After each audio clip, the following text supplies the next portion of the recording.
Bonjour et bienvenue sur RDC Record TV, votre média de référence pour déchiffrer l'actualité politique, sociale et culturelle en RDC, avec des analyses approfondies, des enquêtes de terrain et des programmes captivants. Nous vous informons pour sensibiliser. Rejoignez notre communauté.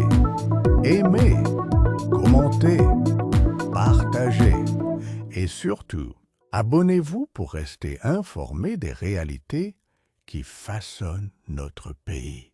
RDC à l'ONU, Tshisekedi réclame justice pour le Génocost.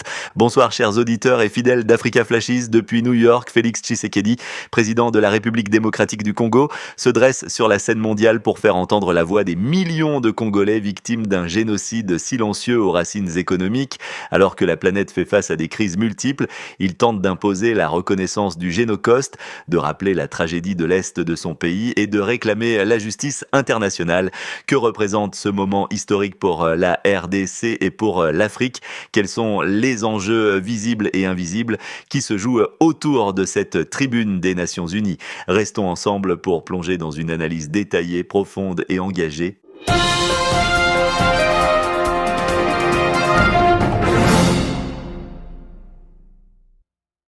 Bonjour, bonsoir, chers amis d'Africa Flashes.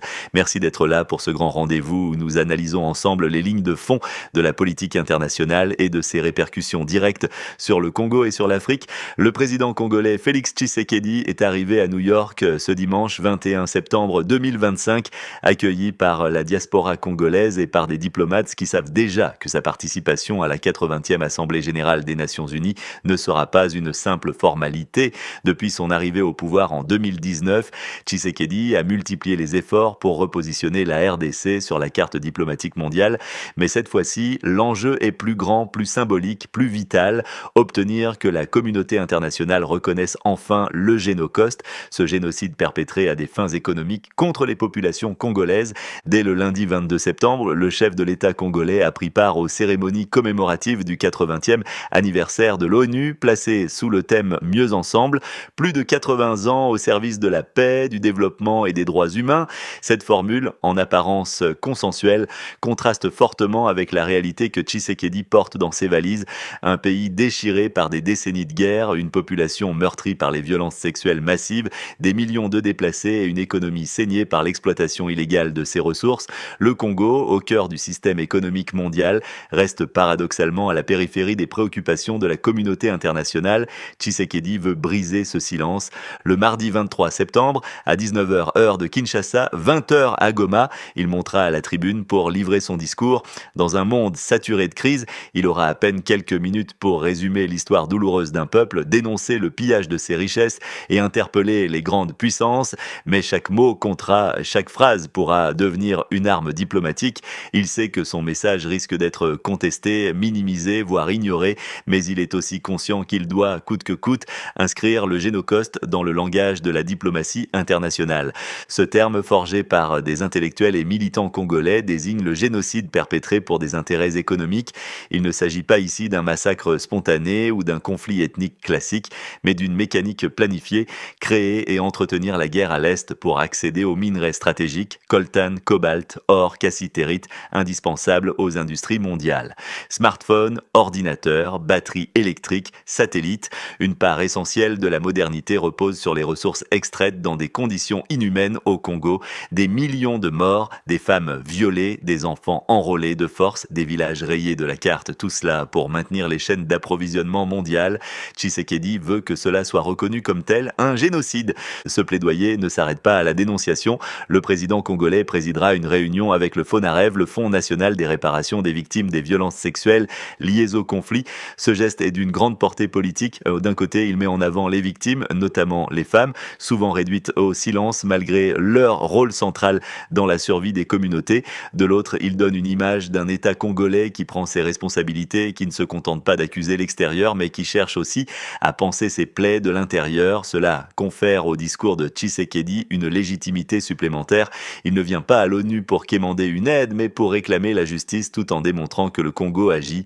Mais la grande question reste, ce discours sera-t-il entendu? Depuis la fin de la guerre froide, les grandes puissances ont souvent instrumentalisé l'ONU.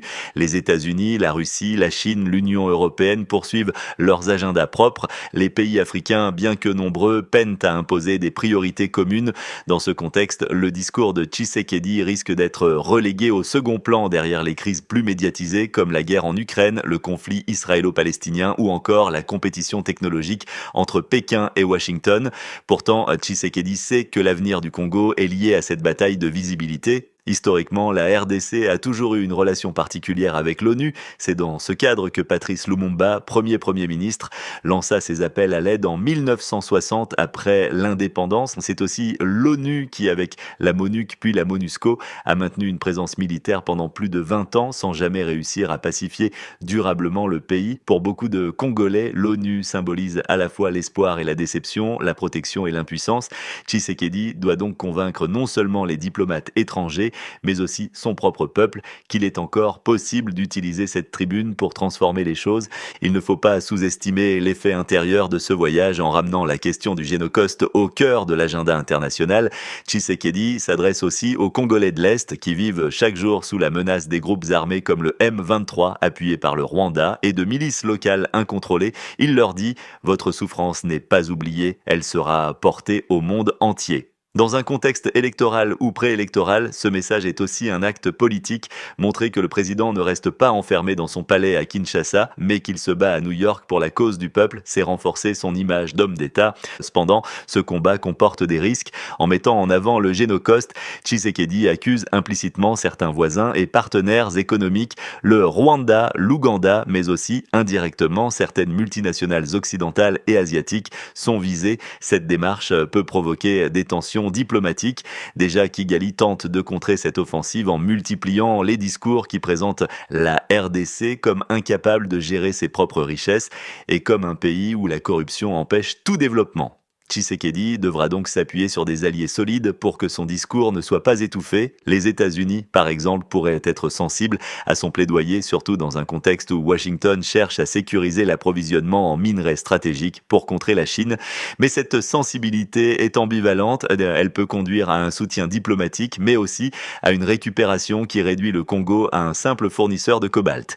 Tshisekedi doit trouver l'équilibre entre dénoncer l'exploitation et séduire les partenaires. Il faut également rappeler que ce voyage intervient dans un contexte géopolitique tendu. L'Afrique est redevenue un champ de bataille diplomatique entre grandes puissances. La Chine y investit massivement, la Russie multiplie les accords militaires et sécuritaires, tandis que les États-Unis et l'Europe tentent de regagner une influence perdue.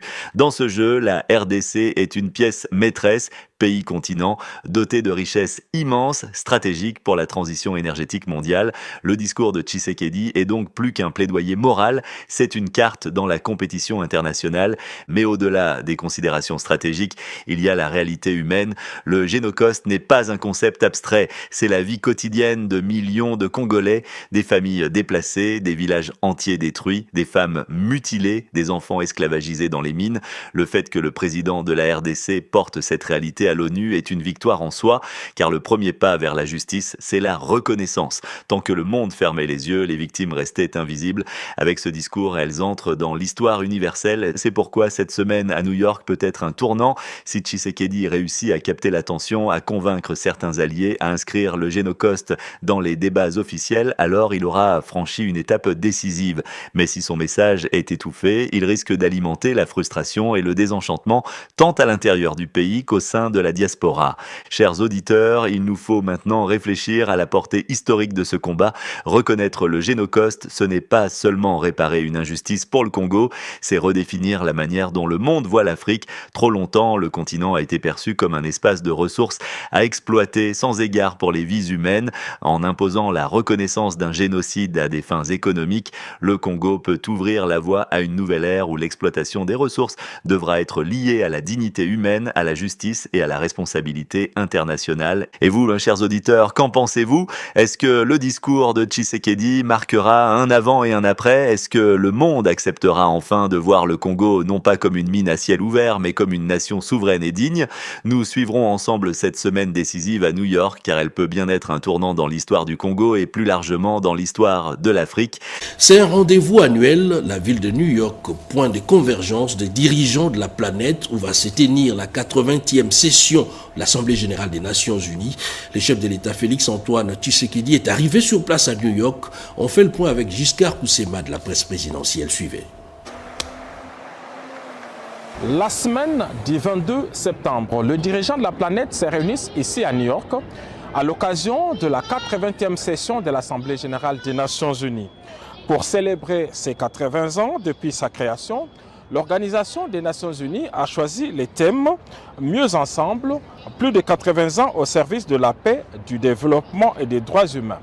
Et comme à l'accoutumée en pareille circonstance, la ville de New York a sorti son dispositif de règlement routier spécial pour les différents cortèges présidentiels. C'est sur ces entrefaites que le président de la République démocratique du Congo, Félix-Antoine Tshisekedi Tshilombo, est arrivé la nuit de ce dimanche ici à New York.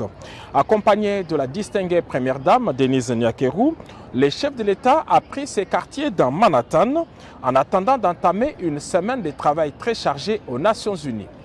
Désigné vice-président de l'Assemblée générale cette année, le président Félix Tshisekedi Tshilombo a la lourde tâche de remplacer le président en cas d'absence ou d'empêchement et de présider certaines réunions des commissions des Nations unies.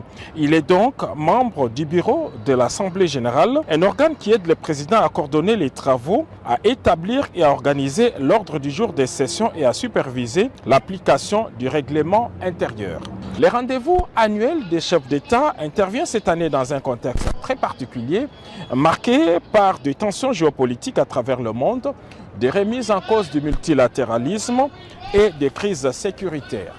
À partir du mardi 23 septembre, les différents chefs d'État vont défiler à la tribune du Palais des Verts pour leur discours. Et comme le veut la tradition, le président des États-Unis d'Amérique, Donald Trump, sera le premier à ouvrir les balles. Et le même jour, dans la soirée, le président de la République, Félix-Antoine Tshisekedi Tshilombo, prendra la parole à son tour pour son grand oral, le 6e de la série.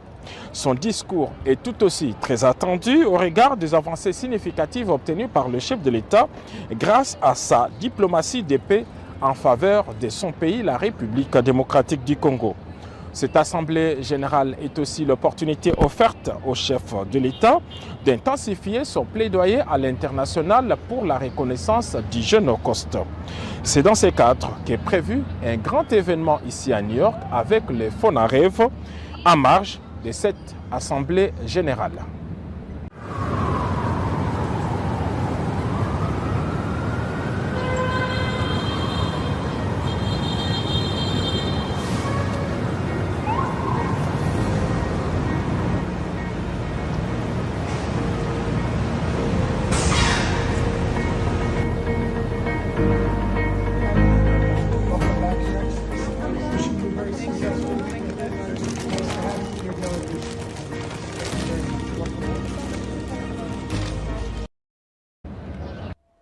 Direction la ville portuaire de Matadi, où le vice-premier ministre, ministre des Transports et Voies de Communication, Jean-Pierre Bemba, a visité les travaux de modernisation du port de Matadi dans le Congo central. Sur place, les terminales MCTC se modernisent et changent de visage. Images et commentaires. Le vice-premier ministre, ministre des Transports, Voies de Communication et Désenclavement a parcouru les travaux en cours d'exécution par la Société de génie civil Eiffage de pied 5 au 7, passant par la base vie et la centrale à béton. Rien n'a échappé aux yeux du vice-premier ministre Jean-Pierre Bemba Gombo qui a apprécié à sa juste valeur l'avancement normal des travaux de ce projet de haute facture pour la République. À l'issue de ces tests qui se sont avérés concluants, nous avons échangé sur les progrès que nous réalisons dans la modernisation du port et du terminal MCTC. Nous avons pu l'éclairer sur les progrès réalisés ainsi que les points pour lesquels nous avons besoin de collaborer avec l'ensemble des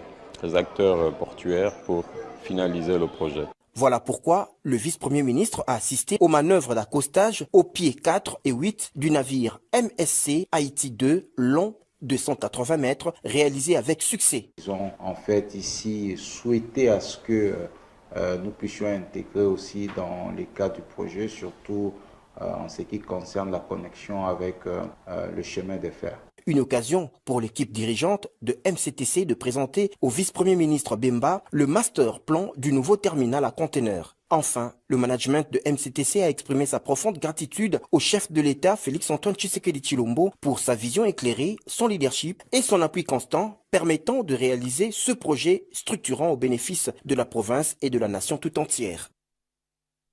Rapport qualité-prix, la régie des eaux y travaille, mais comment y arriver? Il faut réduire au maximum les pertes en eau potable. La direction régionale Kinshasa-Est a procédé à la mise en arrêt de son usine de traitement d'eau de Ndjili pour justement réaliser des travaux de réparation de 2 grandes fuites d'eau. Serge Merlin-Mata et Abdoulaye Bongo.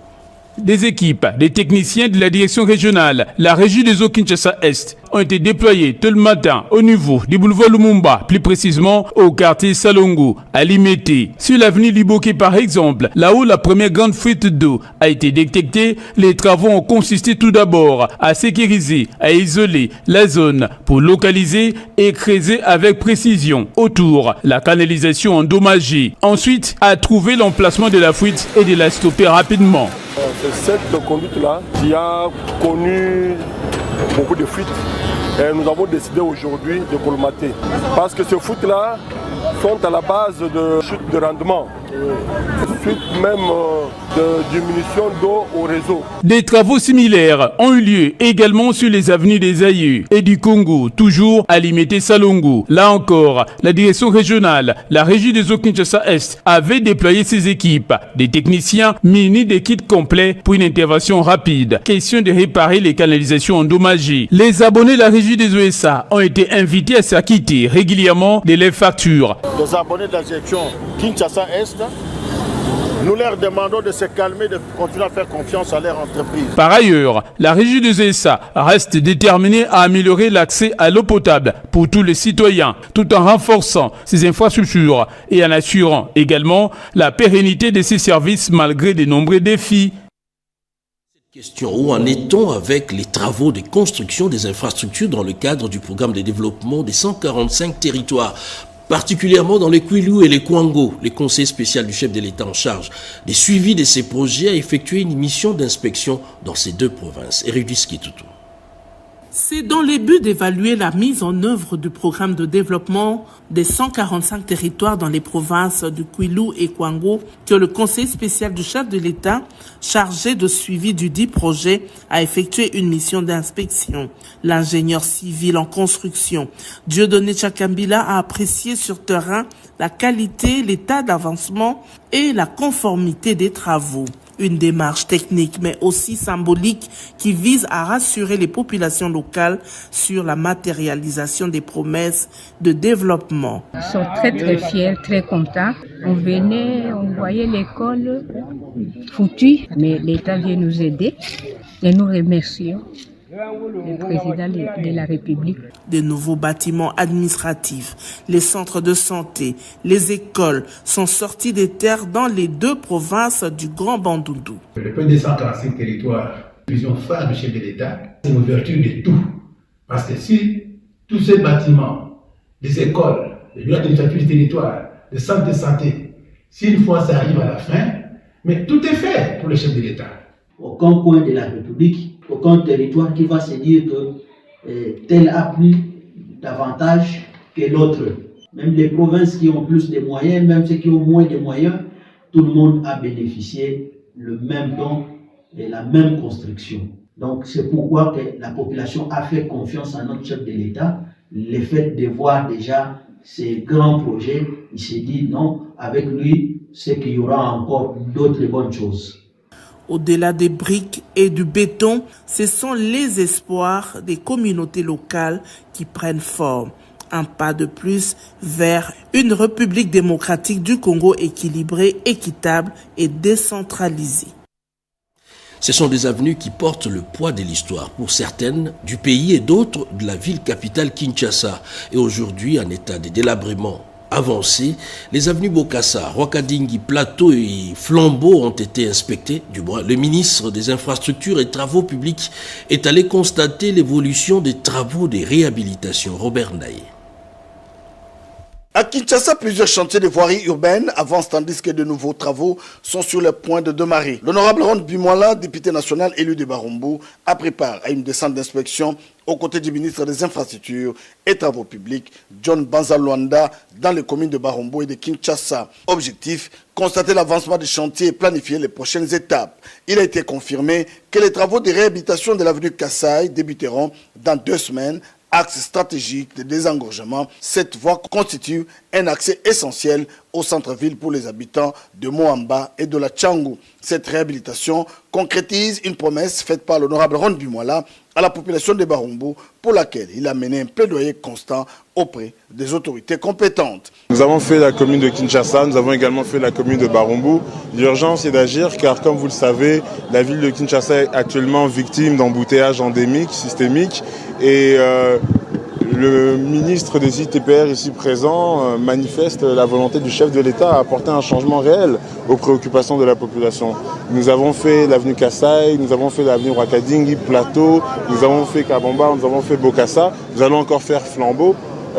Beaucoup de travail est effectué actuellement par le ministre, par le gouvernement, bien sûr sous la vision du chef de l'État. Et nous sommes là pour montrer à la population que nous connaissons leurs problématiques et que nous sommes sur le terrain. Maintenant, nous avons à déplorer beaucoup de problèmes dans l'exécution des travaux, notamment les problèmes des marchés sauvages qui freinent la réalisation des travaux. Dans le même temps, les avenues Wakadingi, Plateau et Kabamba sont déjà en chantier, tandis que les avenues Bokassa et Flambeau affichent une réhabilitation bien avancée avec une livraison attendue très prochainement.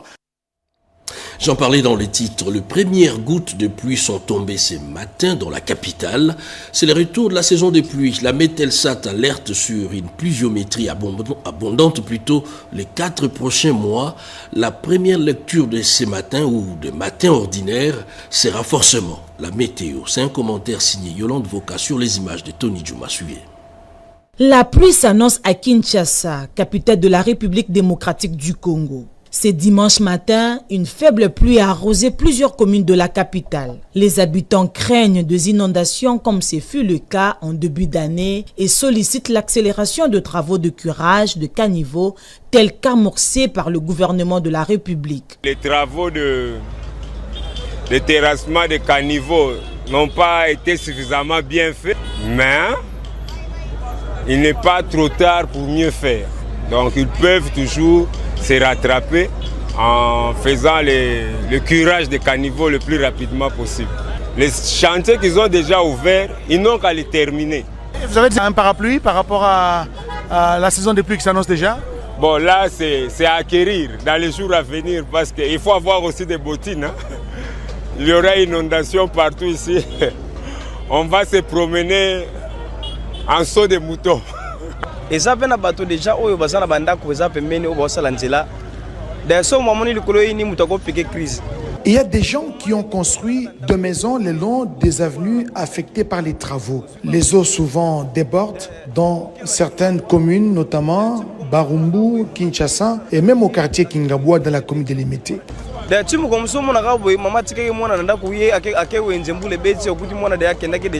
L'Agence nationale de météorologie et de télédétection par satellite, Metelsat, tire la sonnette d'alarme sur le comportement à adopter. Il a plu abondamment dans les Kouilo et Bandundu et c'est ce qui nous a affecté la nuit.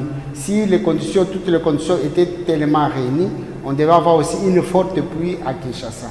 Nous dirons aux personnes qui sont au bord des rivières, toujours nous l'insistons, les gens qui sont au bord des rivières, ceux qui sont dans des zones inondables, les zones à haut risque, de pouvoir prendre leurs mesures de disposition pour ne pas tomber vulnérables lorsqu'il y aura des fortes pluies, par exemple.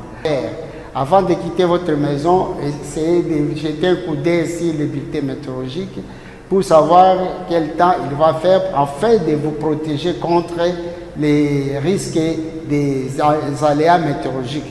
Le civisme de la population en cette période de pluie est recommandé pour lutter contre les maladies hydriques et surtout ne pas jeter les immondices dans le caniveau.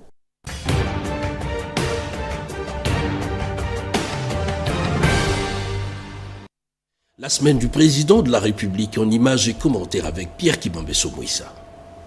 Les présidents Félix-Antoine Tshisekedi Tshilombo et Cyril Matamela Ramaphosa renforcent les relations bilatérales d'amitié et de coopération entre Kinshasa et Pretoria. C'est ce qui ressort de la récente visite de travail effectuée en Afrique du Sud par le président Félix Tshisekedi à l'invitation de son homologue sud-africain Cyril Ramaphosa. Les deux chefs d'État se sont entretenus pendant plus de 2 heures au palais présidentiel Malamba Ndlovu de Pretoria. Si aucune déclaration n'a été faite à l'issue du déjeuner de travail, les délégations de 2 chefs d'État ont attesté que les échanges ont porté sur des sujets d'intérêt commun et stratégique entre la RDC et l'Afrique du Sud, soulignant que cette visite du chef de l'État s'inscrit dans le cadre de renforcement de la coopération stratégique entre Kinshasa et Pretoria dans divers domaines politiques, économiques, diplomatiques et sécuritaires. À Kinshasa, la cité de l'Union africaine, Francisco Xavier Meireles, ambassadeur de Portugal, a été reçu par le président de la République Félix Antoine Tshisekedi Tshilombo. Le diplomate portugais était porteur de messages du président Marcelo Rebelo de Sousa à son homologue de la RDC. La prochaine candidature au Conseil de sécurité des Nations Unies intéresse le Portugal qui sollicite l'appui de la RDC. Toujours à la cité de l'Union africaine, le président de la République Félix Antoine Tshisekedi Tshilombo a aussi eu des entretiens avec le ministre d'État congolais chargé des infrastructures Jean-Jacques Mbouya, porteur de messages du président Denis Sassou Nguesso. Le principal projet d'intégration régionale entre la RDC et le Congo-Brazzaville se focalise toujours sur la construction d'un pont route-rail reliant Kinshasa et Brazzaville, les 2 capitales les plus rapprochées au monde, dans le bonheur des populations du majestueux fleuve Congo. Le vendredi 19 septembre, le chef de l'État a présidé à la Cité de l'Union africaine la 59e réunion ordinaire du Conseil des ministres. Selon le compte-rendu du ministre de la Communication et des Médias, porte-parole du gouvernement Patrick Mouyaya, la communication du président de la République a porté sur 2 points principaux, à savoir la nécessité de prévenir les naufrages sur les voies navigables, revenant ainsi sur les derniers naufrages du 10 au 11 septembre qui ont endeuillé des familles congolaises. Le deuxième point concernait la situation des embouteillages dans la ville-province de Kinshasa. Le chef de l'État a tenu à attirer de nouveau l'attention du Conseil des ministres sur cette situation préoccupante.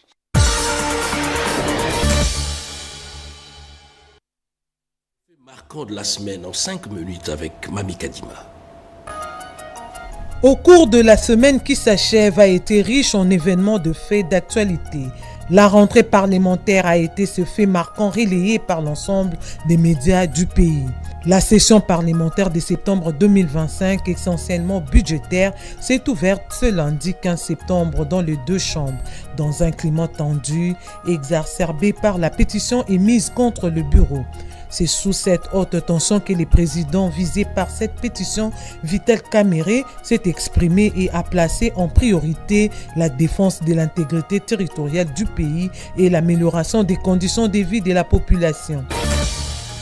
Toujours dans les chapitres parlementaires, coopération bilatérale entre la République démocratique du Congo et la Chine continue de se renforcer sur les plans diplomatiques et parlementaires. Ce jeudi, le premier vice-président du Sénat a reçu le vice-président de l'Institut des affaires étrangères du peuple chinois. Les échanges ont tourné autour de la consolidation de la diplomatie parlementaire entre les 2 nations à travers un partenariat stratégique global fondé sur le respect, l'amitié et la coopération gagnant-gagnant. Autre fait marquant, en tournée nationale, la première ministre Judith Suminwa a lancé la semaine qui s'est achevée une série de grands travaux pour désenclaver la province du Tanganyika. La réhabilitation du boulevard Lumumba, la modernisation du port international. Plus de 70 millions de dollars américains investis pour reconnecter cette province aux pays voisins. Une tournée aux allures de plan relance. Parlons santé à présent, course contre la montre dans la riposte contre Ebola à Boulapé dans les Kasaï, l'un des épicentres de l'épidémie. Un lot important de vaccins a été acheminé à Boulapé. L'OMS et les autorités congolaises poursuivent leur campagne de vaccination en ciblant les agents de santé ainsi que les personnes ayant été en contact avec des cas confirmés. Signalons que cette épidémie a déjà fait 31 décès sur les 38 cas confirmés dans les Kasaï. À Kinshasa, le samedi dernier, le directeur général du BCECO a effectué une inspection des travaux de réhabilitation et de modernisation de la voirie urbaine. Cette visite lui a permis de parcourir plusieurs communes de la capitale pour constater l'état d'avancement des chantiers lancés il y a 6 mois. Et puis un SOS de la population sur les embouteillages vécus au quotidien dans la capitale. Elle plaide pour l'accélération des travaux de réhabilitation de routes à travers la capitale. Par ailleurs, la ministre des Hydrocarbures était en visite d'inspection dans les installations logistiques de CEP Congo et de l'Erexcom Petroleum à Maluku. Question de s'imprégner de la situation qui prévaut dans les secteurs des hydrocarbures, particulièrement dans l'approvisionnement national et spécifiquement dans la zone ouest de la RDC. Et pour clore, l'insécurité a élu domicile à Kinshasa.